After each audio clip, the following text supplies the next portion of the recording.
Bonjour bien-aimés dans le Seigneur. Que Dieu vous bénisse de partout où vous allez nous suivre dans cette émission. La marche avec Dieu. La marche avec Dieu, une décision que nous avons prise dans notre vie parce que nous avons compris que dans ce monde ici, marcher sans Dieu, on va tomber. Marcher sans Dieu, c'est être malheureux. Et on ne peut pas marcher avec Dieu dans le péché. On peut tromper tout le monde, sauf Dieu. On ne peut pas le tromper. Je ne connais personne qui a marché avec Dieu, mais qui a fini dans la honte, qui a fini dans les échecs. Je n'en connais pas. Tout celui qui a marché avec Dieu,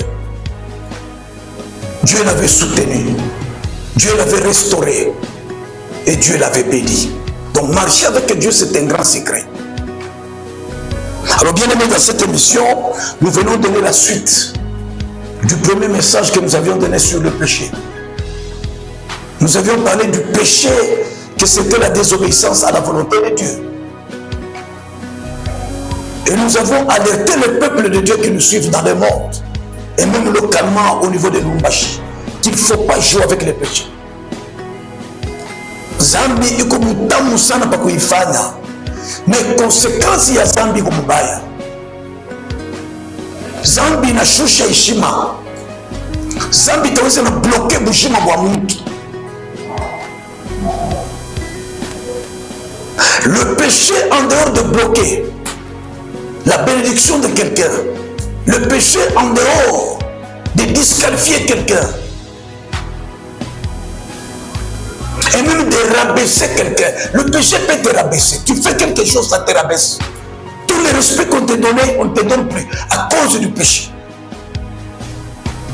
Mais il y a une conséquence grave et fâcheuse que le péché crée, c'est la mort. Le salaire du péché, c'est la mort. Mais le don gratuit de Dieu, c'est la vie éternelle en Jésus-Christ, notre Sauveur. Soyez bénis de partout, vous allez nous suivre dans cette émission. Moi, c'est le révérend pasteur Philémon Calend. Je viens vous bénir dans cette émission avec le deuxième message qui vient après le péché. Et je disais que ne jouez pas avec le péché. C'est un petit mot de 5 lettres, mais capable d'écouler un homme ou une femme de valeur de 90 kg, même de 100 kg. Le péché. Le péché peut détruire toute une génération. Tu commets le péché aujourd'hui, mais tu ne calcules pas les conséquences.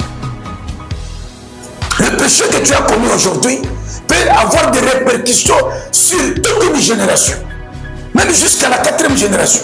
Tes enfants, tes petits-enfants, arrière-petits-fils, les conséquences à cause du péché que vous avez commis pour 15 minutes ou bien pour 20 minutes. Bien aimé, ne jouez pas avec le péché. C'est le péché qui a déplacé Jésus d'abandonner le trône, de quitter le trône pour venir sur la terre. C'est à cause du péché. Donc ne jouez pas avec quelque chose qui a déplacé le Seigneur Jésus de là où il était, trône sur la terre, pour venir nous sauver. Pourquoi vous jouez avec le péché? Zambi pa kuitende kumutamu sana. Mais angalia ma conséquence. Siku utakula kiula, aina siku mpele utakutoka. Ndugu yangu nakwambia, leo unafanya unasahau, mais la conséquence est fâcheuse. Maisha yako leo unaanza kuhangaika, l'humiliation, la honte. Bien aimé, ne jouez pas avec le péché. Aujourd'hui, les gens prêchent plus la bénédiction. Aujourd'hui, les gens prêchent plus que les péchés, la destinée, la victoire, beaucoup de choses. Bien aimé, attention, attention. On ne peut pas voir la victoire dans le péché. Non, vous allez tomber. Vous allez tomber. Vous allez échouer. On ne peut pas être restauré dans le péché. Non, qu'on ne vous trompe pas. Nous venons avec le message, bien aimé, qui peut vous amener auprès de Dieu. Nous venons avec le message qui peut vous récupérer. Oui. Tout le monde peut vous abandonner, mais quand vous approchez de Dieu, Dieu ne peut pas vous abandonner. Alors aujourd'hui, je viens avec la deuxième partie. C'est la repentance. La repentance. On ne peut pas se repentir s'il n'y a pas péché. Dites Amen.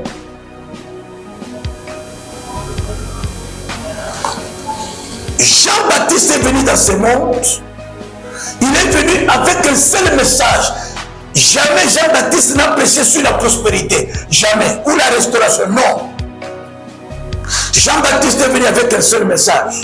Répentez-vous, car le royaume des cieux est proche. Alléluia.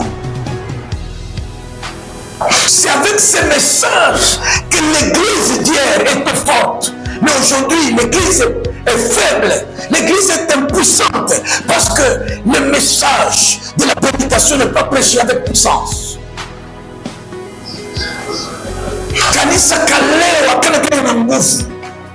L'église d'aujourd'hui est faible. Au lieu que l'église impacte le monde, mais c'est le monde aujourd'hui qui impacte l'église. Pourquoi? Parce qu'il n'y a pas le message de la repentance. Bien aimé, la repentance c'est la clé. C'est la clé. Nifungulo. Nifungulo.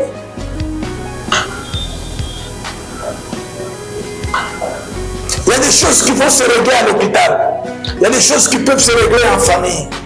Mais il y a des choses aussi qui ne peuvent se régler qu'avec la repentance. Tout est parti. Même la guérison. Quand je te prêche ici, tu te répands correctement de ce que tu as fait. Dieu te donne la guérison au nom de Jésus. Alléluia. La repentance, c'est la clé. C'est la clé qui peut t'ouvrir même pour avoir l'emploi, même les mariages. La repentance. Alors bien aimé, nous allons lire d'abord les textes. Nous lisons aujourd'hui les textes. Dans Luc chapitre 15, le verset 17 jusqu'au 24e. Luc chapitre 15, le verset 17 jusqu'au 24e verset. J'ai lu la parole au nom de Jésus. Étant rentré en lui-même, il se dit combien de mercenaires chez mon père ont du pain en abondance. Et moi, ici, je meurs de faim. Je me lèverai, j'irai vers mon père. Et je lui dirai, mon père, j'ai péché contre le ciel et contre toi. Je ne suis plus digne d'être appelé ton fils. Traite-moi comme l'un de tes mercenaires. Et il se leva en envers son père. Comme il était encore loin, son père le vit et fut ému de compassion. Il courut, se jetait à son cou et le baisa. Le fils lui dit, mon père, j'ai péché contre le ciel et contre toi. Je ne suis plus digne d'être appelé ton fils. Mais le père dit à ses serviteurs, apportez vite la plus belle robe, alléluia, et la revêtez, mettez-lui un anneau au doigt et des souliers aux pieds, amenez le veau gras et tuez-les, mangeons et réjouissons-nous, car mon fils, que voici était mort, il est revenu à la vie. Il était perdu, il est retrouvé, alléluia. Ils commencèrent à se réjouir. Parole du Seigneur. Alléluia. Si tu peux d'abord bien aimer acclamer pour la parole de Dieu là où tu étais. Là où tu es, j'aimerais que tu acclames d'abord la parole de Dieu. Tout passera. La joie de ce monde passera. Vous pouvez amasser beaucoup de richesses, ça va passer. Vous allez mourir, vous allez laisser tout ça. Bâtiment, matériel, véhicule, enfant, tout diplôme, université, tous les biens. Vous pouvez laisser ça. Tout peut passer. L'argent de ce monde passera. La gloire va passer. La popularité va passer. Mais il y a ce qui ne passera pas. C'est la parole que je vais te présenter en ce moment ici cet après-midi. Sois béni de partout, vous allez nous suivre. Soyez bénis de partout, vous allez nous suivre, bien-aimés, dans cette émission. Je vais parler de la repentance.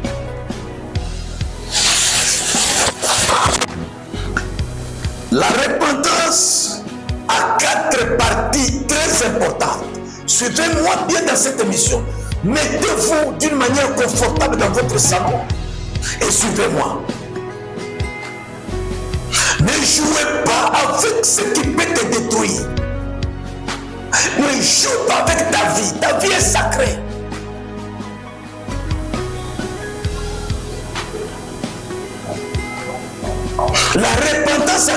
parties très importantes. La première partie de la repentance, pour qu'une repentance soit acceptée par Dieu, même par les hommes, même par ton mari, même par ta femme, même par tes parents, pour qu'on te pardonne, il faut qu'il y ait une bonne repentance. On ne peut pas te pardonner quand il y a une fausse repentance. C'est pourquoi je viens pour t'aider, pour que tu saches comment te repentir. La repentance n'est pas une récitation. Vous m'entendez?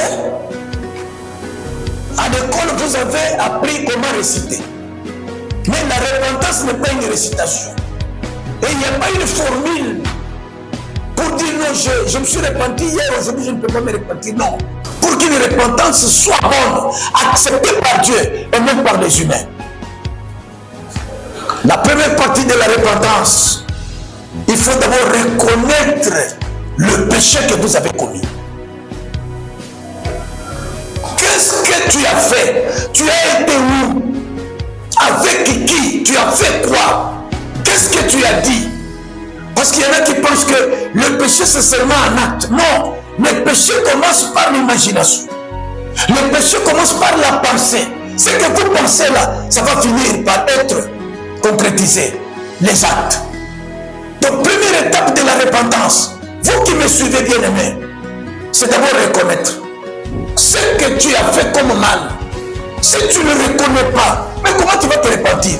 Tu vas te repentir de quoi? Il faut d'abord reconnaître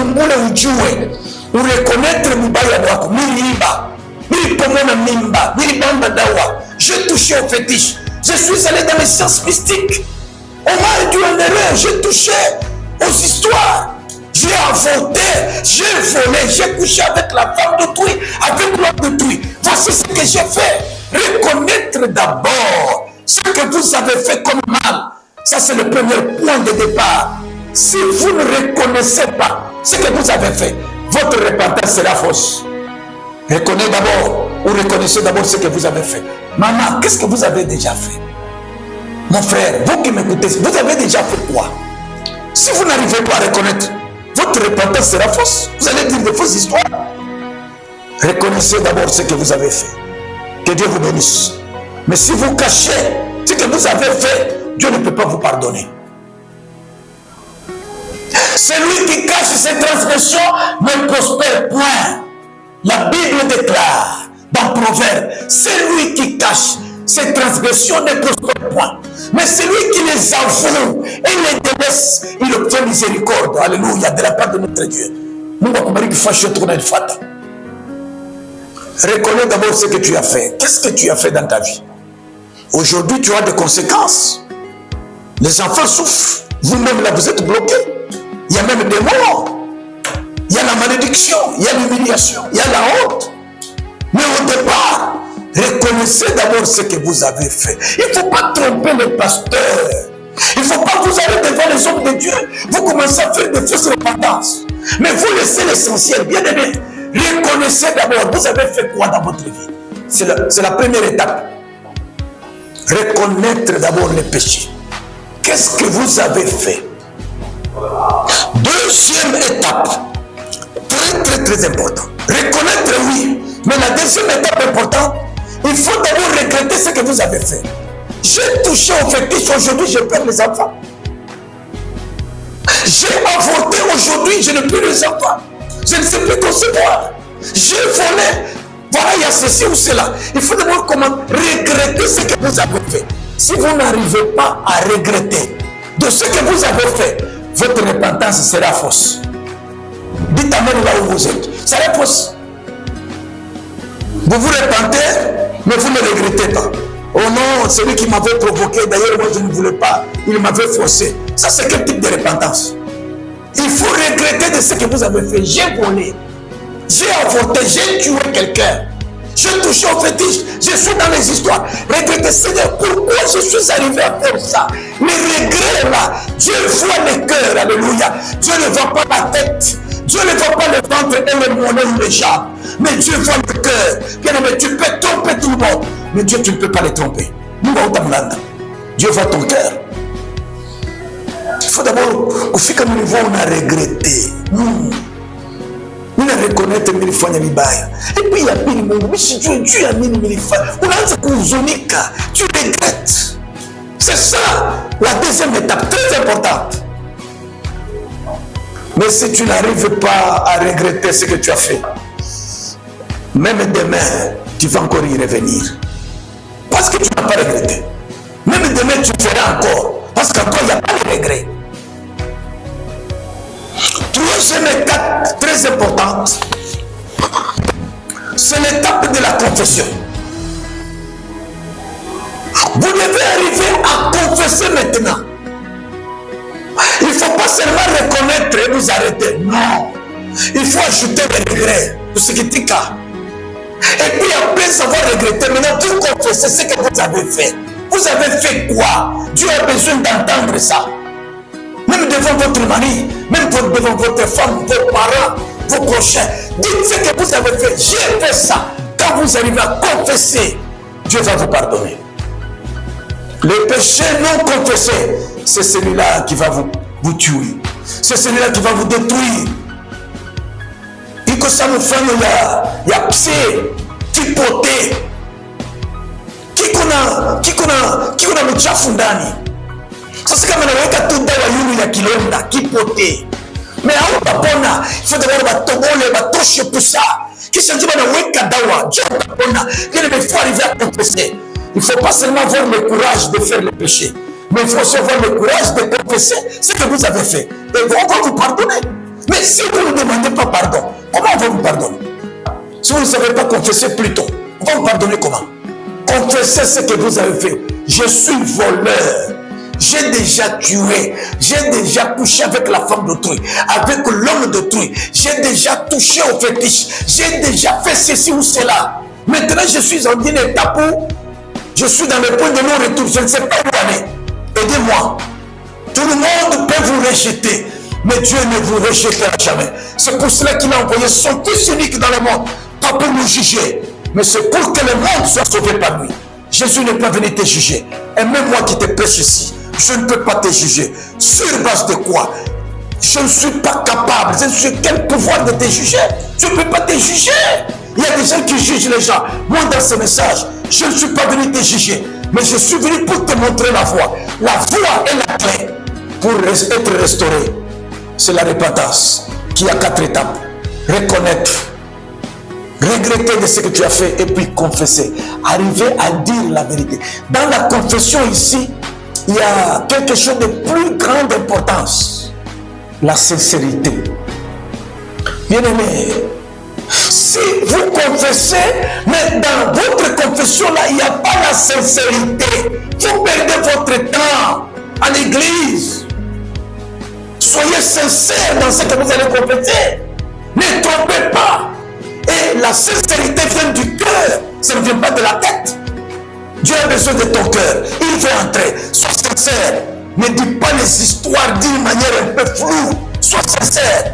Dans la confession, soyons sincères devant les hommes et devant Dieu. Dieu va nous pardonner. 4e étape, très importante, c'est abandonner. L'abandon. Il faut abandonner. Une bonne repentance sincère que Dieu peut agréer, accepter, c'est celle qui termine avec l'abandon du péché. Je me résume en disant, pour que la repentance soit sincère et bonne, acceptée par Dieu, pour que vous soyez guéris, pour que Dieu vous restaure, ne soyez pas de demander la restauration, ne soyez pas pressés de demander la destinée pour entrer dans... Non, il y a d'abord la repentance comme clé. 4 étapes. Reconnaître ce que tu as fait. Alléluia. Dites amen là où vous êtes. 2e étape, c'est de regretter ce que vous avez fait. 3e étape, c'est de confesser sincèrement, pas dans les mensonges, avec flou, non. Et la 4e étape, c'est l'abandon. Abandonner le mal. Ça ne sert à rien de se repentir aujourd'hui de ce que vous avez fait hier, et demain vous reprenez encore. Bien aimé, tomber, vous pouvez tomber, mais demeurer dans le péché, c'est diabolique. 4e étape très importante, il faut abandonner ce que vous avez fait hier. Vous allez voir comment Dieu veut. Alors, je rentre maintenant dans les textes. Pour aider texte, la Bible dit ceci. Il y avait un homme qui avait 2 enfants. Il était riche, il avait les moyens. Alors, le deuxième, il est venu demander à son père, donne-moi ma part pour que je puisse aller me réjouir. Avec la démocratie n'a pas commencé seulement aujourd'hui. Le père n'a pas tergiversé, le père n'a pas posé beaucoup de questions. Il a pris la part du deuxième enfant, il lui a donné. Et la Bible témoigne que cet enfant est allé loin de son père. Bien aimé, ici j'aimerais insister. N'allez pas loin de votre père, n'allez pas loin de votre Dieu. Quand on est dans le mapenzi ya Mungu parfois, ou qu'on sent sa main qui m'anitoshe mamaï, le poisson pour bien vivre, il doit être dans l'eau. La plante pour encore respirer et pousser, la plante est dans le sol, mais si on enlève la plante du sol, elle va sécher. C'est la même chose, il ne faut pas aller plus loin de ton Dieu. Bien aimé, regarde ta vie. Tu as commencé avec Dieu, ou bien tu n'as pas commencé avec Dieu, mais aujourd'hui tu es loin de ton Père, loin de Dieu, mais tu pries. Ta vie va sécher. Cet enfant est allé loin de son Père. Et la Bible témoigne, là où il est parti, il a gaspillé tout dans la débauche. Il a couché avec des prostituées de son âge. Même les plus âgés, il a fait la fête, il a fait la joie. Pale ukingari na mankucha, jopa pipalula. Pale ukingari na meno, jopa kuvunja mifupa. Quand tu as encore les hommes, c'est le moment qu'il faut se gratter. Attention avec cet adage-là. C'est un adage qui peut t'amener dans l'enfer. Tout droit, dans l'enfer. Attention. Le temps ne t'appartient pas. Le temps appartient à Dieu. Ne dis pas que demain je vais faire ça. Tu ne sais pas ce qui t'attend demain. Aujourd'hui c'est pour toi. Demain c'est une espérance, mais ce n'est pas un acquis. Je le répète, demain c'est une espérance, mais ce n'est pas un acquis. Le demain ne t'appartient pas, mais le demain appartient à l'Éternel. Bien, ce que tu dois faire aujourd'hui, il faut le faire aujourd'hui. Cherche Dieu, cherche une église où on prêche la vérité. Ne cherche pas une église où on te donne seulement des bonnes choses. Cherche aussi une église où on peut te dire des choses qui peuvent te déranger, te blesser. La vérité blesse, mais c'est la vérité qui peut toujours construire ta vie.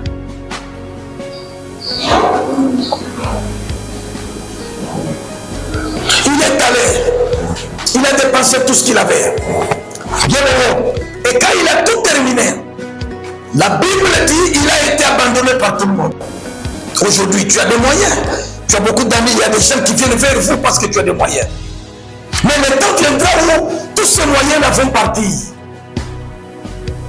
Alors écoutez-moi, il a pris la décision de rentrer vers son père parce qu'il est allé même garder les cochons et il enviait de manger même la nourriture des cochons. Voyez comment le diable est en train de rabaisser les gens. À quel niveau? Les péchés rabaissent les gens. Mais la repentance peut élever. Alléluia. La repentance élève l'homme. Mais le péché peut rabaisser quelqu'un. Mais il a pris la décision. Quand il a commencé à souffrir, le péché peut te faire souffrir. Mais Jésus, il veut te récupérer. Il veut restaurer ta vie. Et la restauration va passer par la repentance. La Bible dit, étant rentré en lui-même, c'est-à-dire, il a pris conscience. Bien aimé, prends conscience quand tu m'entends ici. Quand tu écoutes ce message, prends conscience. Étant entré en lui-même, il a dit, je vais rentrer vers mon Père et je lui dirai, Père, j'ai péché contre le ciel et j'ai péché contre toi. Ne me considère pas comme ton enfant, mais considère-moi comme l'un de tes mercenaires. Mais la Bible dit, quand il a confessé, il a reconnu, il est rentré chez son Père. Son Père l'a accepté. Bien aimé, tout le monde ne peut pas t'accepter, mais Dieu va t'accepter. Jésus va t'accepter. Dieu a mis le rifana. Mais Mungu atakuichika. Yesu atakuichika. Il est là pour ne pas nous juger, mais il est là pour nous restaurer et nous accepter. Son Père l'a accepté. Il a dit fils, il a couru, il a embrassé, il a dit à ses serviteurs, donnez-lui l'anneau. Et on a amené un nouveau habit, un nouvel habit. On l'a habillé. Alléluia. Et puis on a amené un anneau. On a mis à son doigt. Et puis on a dit, tu es le faux. Fais tout par cet enfant ici. Il était mort. Il est rentré à la vie.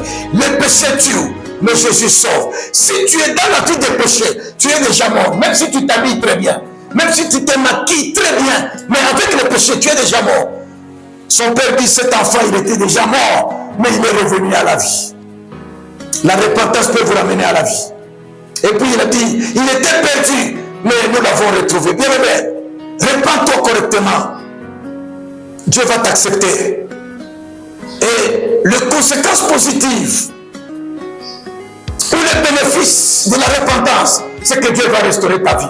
Bien aimé, banaweka mpete kukilole yake banamuvika nkanzu ya sasa na bilatu banampatia. Feti inaanza, banaanza kuimba, banafurahi, banashukuru Mungu, sema huyu alipotea naye anarudia. Ulisha kupotelea wapi ndugu yangu? Rudia, Mungu kuna kutafuta, usipotee. Wakati unasikia hii sauti, usifanye koro mgumu, rudia kwa Mungu. Mungu anakutafuta. Et on a commencé à fêter. Bien aimé, la repentance sincère va amener la restauration dans ta vie. La repentance sincère va t'amener vers Dieu. La repentance sincère va faire en sorte que tout ce qui était détruit dans ta vie, ça sera restauré. Bien aimé, cet enfant, il est rentré. Son père l'a accepté et il a été restauré. Et il a été récupéré par son père. Il était dans la joie. Je suis venu dire à quelqu'un dans cette émission, à la croix de Golgotha, il y a encore une place. Et cette place-là, c'est pour toi. Dieu t'attend. Jésus t'attend. Rentre. Parce que là où tu es là, il n'y a pas la vie. Repentez-vous sincèrement pour que Dieu puisse vous restaurer. J'ai parlé des 4 étapes. Reconnaître tes péchés, regretter, les confesser et puis abandonner. Moi, c'est le révérend pasteur Philémon Kalend de Lubumbashi, dans la République démocratique du Congo. Vous avez besoin de nous, vous allez former les plus de 143 999 49 0035. C'est un numéro WhatsApp, c'est un numéro YouTube. Tu peux aussi par YouTube, tu peux nous atteindre, tu peux nous chercher sur YouTube. Révérend pasteur Philémon Kalend. Je vous bénis de partout, vous nous avez suivis. Je suis à la fin de cette émission. Ne jouez pas avec les péchés. La solution, il faut vous repentir. Et quand vous vous repentez correctement, Dieu va restaurer votre vie. Ça ne sert à rien de faire des jeûnes et prières de 90 jours, de 15 jours. Ça ne sert à rien d'aller à la montagne, mais dans le péché. Repentez-vous, même dans votre maison. Dieu va vous pardonner. La grande montagne, c'est d'abord l'autel de Dieu. Quand vous invitez Dieu de venir et vous vous repentez, vous arrangez avec Dieu, Dieu va restaurer votre vie. Soyez bénis de partout, vous nous avez suivis. On se verra prochainement. Que Dieu vous bénisse.